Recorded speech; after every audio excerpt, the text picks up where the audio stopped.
আশ্চর্য ব্যাপার, আমার স্বামী আমাকে জমি দিচ্ছে, আপনাদের কি সমস্যা হচ্ছে? এখন চারিদিকে দেখছিস না মেয়ে ছেলের জন্য সংসার নষ্ট হয়েছে। যখন তোর বিপদ আপদ হবে তখন তোর ইচ্ছা মতন ভোগ করতে পারবি তো। বলছিলাম তোমার আব্বাকে গ্রামের বাড়ি রেখে এসো না। বউ যখন ঘর থেকে লাথি মেরে বের করে দেবে না, তখন বুঝবা কত ধরনের কত চাই। সকাল থেকে কিছু খেয়ে নিয়ে চারটে খেতে দাও। তুমি কয় টাকা ইনকাম করে আমাকে দিচ্ছ? যা এখান থেকে গিয়ে ভিক্ষা করগা।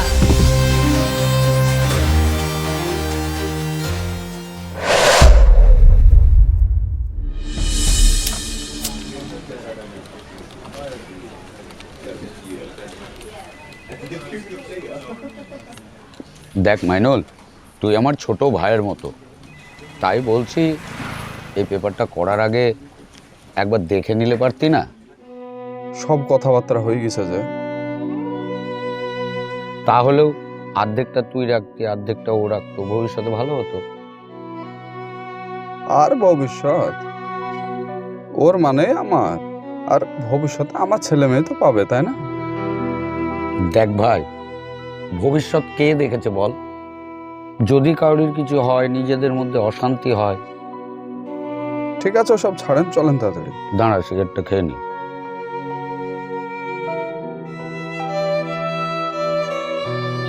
কি গো, কতক্ষণ লাগে? তাড়াতাড়ি এসো। হ্যাঁ আসছি। চল ভাই, ভিতরে গিয়ে যেতে যেতে সব তোকে বুঝিয়ে দিচ্ছি, দিয়ে কথা হচ্ছে।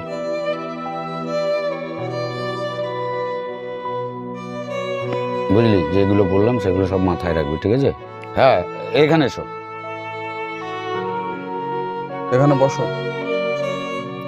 সরুন দেখি। হ্যাঁ, বসো বসো। বলছি, কাগজটা রেডি করে রেখেছিস তো? হ্যাঁ, রেডি করে রেখেছি।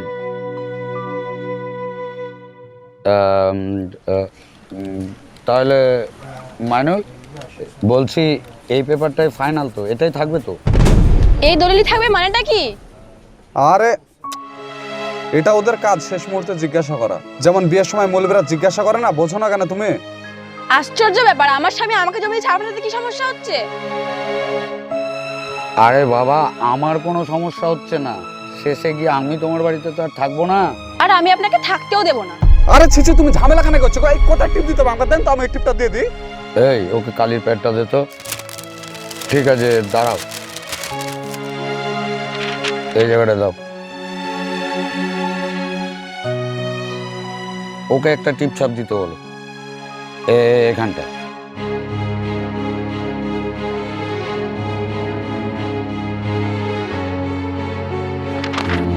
ঠিক আছে, আমি বলছি শোনো, কদিন পর ফাইনাল কাগজটা চলে আসবে, আর এটা এখন থাক। তাহলে এই শামীম, এটা জমা করে দিস। ঠিক আছে। তাহলে তোমার কাজ হয়ে গেল। হ্যাঁ, তাহলে আজকে এসো, ভালো থেকো।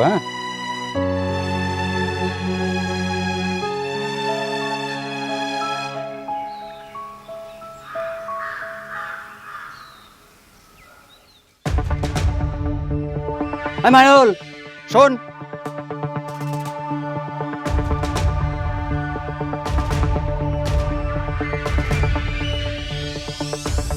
আমাকে না জেনে না শুনে বৌমাকে জমি রেজিস্ট্রি করে দিয়েছিস কি জন্য? আমার জমি আমি কাকে রেজিস্ট্রি করে দিব কি দিব না সেটাও তোমাকে জিজ্ঞাসা করতে হবে। তোর ব্যক্তিগত ব্যাপার, তোকে জমি দেওয়াই আমার ভুলে গেছে। আমি তোকে জমি লিখে দিয়েছি, তুই মরে গেলে তোর ছেলে পেলে তুই জমি পাতো, রেজিস্ট্রি করে দেওয়ার কি দরকার ছিল? আমার নামে থাকা যা ওর নামে থাকা সেই একই ব্যাপার। ভবিষ্যতে সে আমার ছেলে মেয়েই তো পাবে, তাই না? ভবিষ্যতে তোর ছেলে মেয়ে পাবে। এখন চারিদিকে দেখছিস না মেয়ে ছেলের জন্য সংসার নষ্ট হয়েছে। তোর যখন বিপদ আপদ হবে তখন তোর ইচ্ছা মতো তুই ভোগ করতে পারবি তো। আব্বা, আমি ওকে ভালোবাসি, তাই আমি জমিটা লিখে দিয়েছি, যাতে ভালোবাসা আরো বাড়ুক। তা আর ভালোবাসা বাড়বে না, এবার ভালোবাসা কমবে। যেদিন গোদ্দনিতে বাড়ি থেকে বাইরে দেবে সেদিনকে বুঝতে পারবি। সব মেয়েরা সমান হয় না আব্বা, বলে তুমি চিন্তা করো না। তুই বাপের মুখের উপর বড় বড় লেকচার মারছিস না? তো আমার জমি আমি লিখে দিয়েছি, তো তুমিও তো বেশি বকছো কিসের লেগে? হারামজা, তুই এখন কিছু বুঝতে পারবি না। এখন তোকে কথায় পারবো না। কাঠ খেয়েছিস, আংরা হাঁকবি, তখন বুঝবি।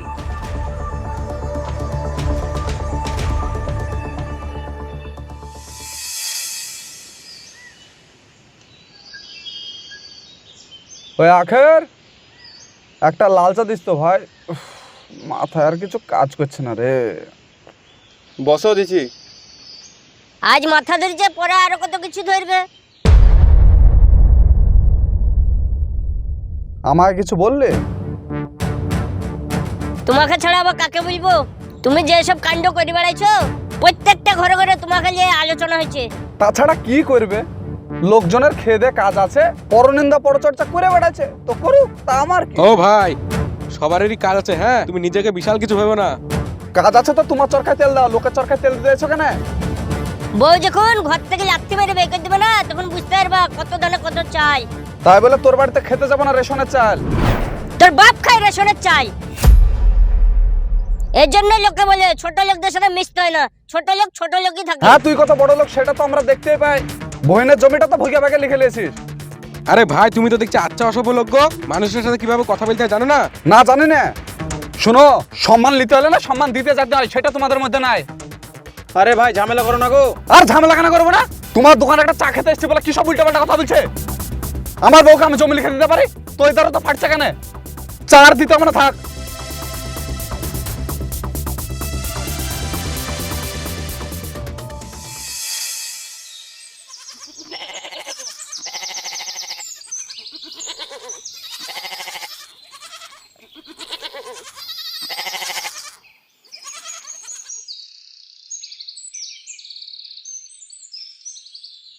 উফ বাবা, আজ সারাদিন যা গেল, মাথার কোনো কাজ করছে না গো। কেন গো, আজ কি অনেক কাজ ছিল? আর সবার মুখে একই কথা। কেন, কি বিষয়? ও তেমন কিছু না, ছাড়ো। আরে বাবা বলো না, তুমি কিন্তু আমার কাছ থেকে খুব কথা লুকাচ্ছ। তোমাকে বাড়িটা লিখে দিয়েছে বলে কত লোকে কত সব উল্টাপাল্টা কথা বলছে আমাকে রাস্তায় ধরে, জানো? শোনো, মানুষের ভালো না মানুষ দেখতে পায় না, ওরা কি করে বুঝবে ওরা যারা বউকে ধরে মারে? আমিও সাপ সাপ বলে দিয়েছি, আরে ভাই আমি আমার বউকে লিখে দিয়েছি, তো তোদেরও তো ফাটছে কেন? পালে তোদের বউকে তোরা লিখে দেখা। ও বাদ দাও তো, লোকের মুখ তো আর বন্ধ করতে পারবো না। আর তোমার সাথে না আমার একটা কথা ছিল। বলো, আজকাল কথা বলার জন্য আবার পারমিশন লাগবে নাকি? বলছিলাম তোমার আব্বাকে গ্রামের বাড়ি রেখে এসো না। তোমার আব্বার জন্য না আমার কোনো প্রাইভেসিই থাকছে না। প্রাইভেসি থাকছে না মানে? মানে সব সময় মনে হয় যে কেউ একজন মাথার উপর বসে আছে, কোনো কাজই ঠিকভাবে করতে পারি না। তোমার মাথা খারাপ হয়ে গেছে না পাগল হয়ে গেছো? কি সব উল্টাপাল্টা কথা বলছো তুমি? হ্যাঁ, আমার মাথা খারাপ হয়ে গেছে। ওরকম কেউ যদি সবসময় মাথার উপর বসে থাকে তাহলে মাথা এমনি খারাপ হয়ে যায়। তোমার যেটা বলা সেটা ভালো করে শোনো, নাহলে আমি এবার খারাপ হবো।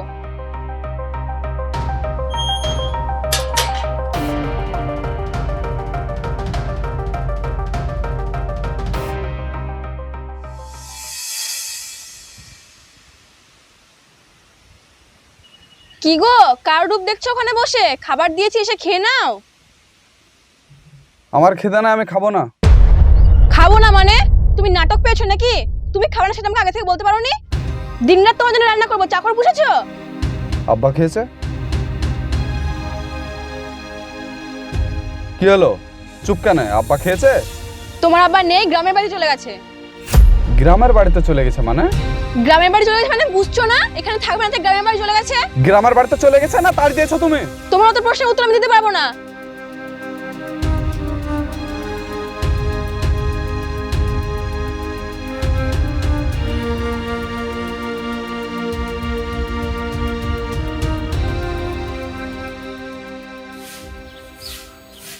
আব্বা,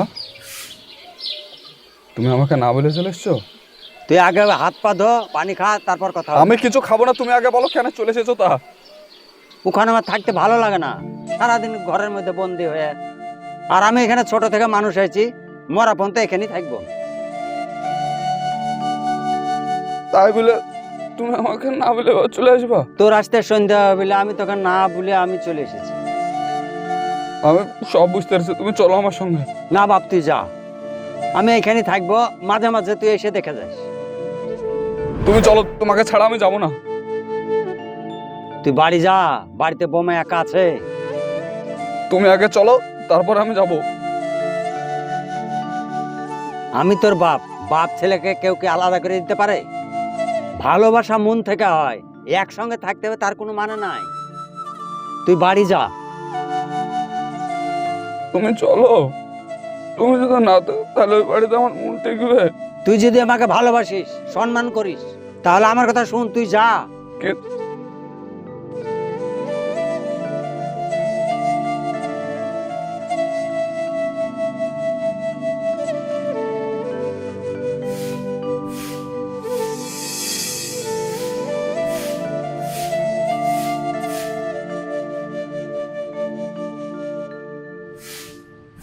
বুঝলি রাজু, কত মানুষের বড় বড় কথা শুনেছি রে, এখন দেখতে পাচ্ছি মাথা নিচু করে হেঁটে চলে যাচ্ছে। হ্যাঁ, বাপকে বাড়ি থেকে তাড়িয়ে দিয়ে কিন্তু এখন খুব ভালোই আছে। হ্যাঁ, এসব ছেলে থাকাতে না থাকাই ভালো, বুঝলি তো। এসব ছেলে যদি আমাদের গ্রামে পড়তো না, গলায় জুতোর মালা পরে গোটা গ্রাম ঘোরাতাম।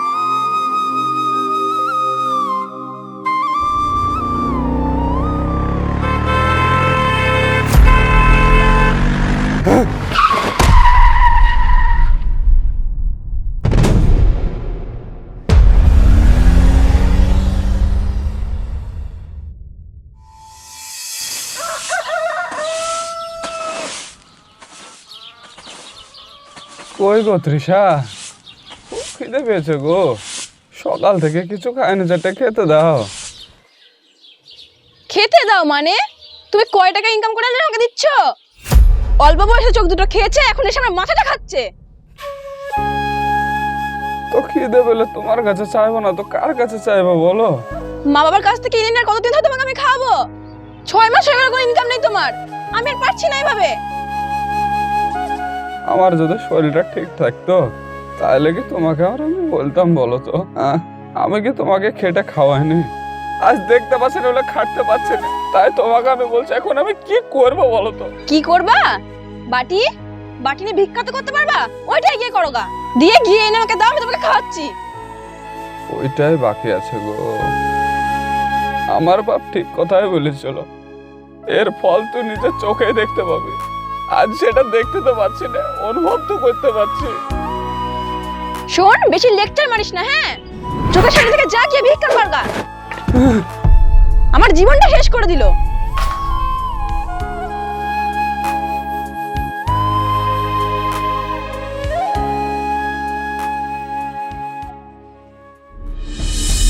বর্তমান সময়ে আপনারা আশেপাশে অনেকেই দেখতে পান, অনেক স্বামী সংসার শান্ত রাখতে গিয়ে নিজের সব কিছু দিয়ে দেন, এমনকি বাড়ির সম্পত্তিও স্ত্রীর নামে করে দেন, কিন্তু সব সময় এর ফল ভালো হয় না, উল্টে সমস্যা আরও বাড়তে পারে। তাই আমাদের মনে রাখা উচিত, সংসার শুধু দুজনের নয়, পুরো পরিবারের। সবাইকে নিয়ে মিলেমিশে চলাই হচ্ছে আসল সুখ। কাউকে খুশি রাখতে গিয়ে যেন নিজের সব কিছু হারাতে না হয়, সেদিকেও খেয়াল রাখতে হবে। সো ভালো থাকবেন, সুস্থ থাকবেন, দেখা হচ্ছে আপনাদের সঙ্গে আবার নেক্সট পার্টে। এবং ভিডিওটি কেমন হয়েছে আপনারা অবশ্যই সকলে কমেন্ট করে জানাবেন। ধন্যবাদ।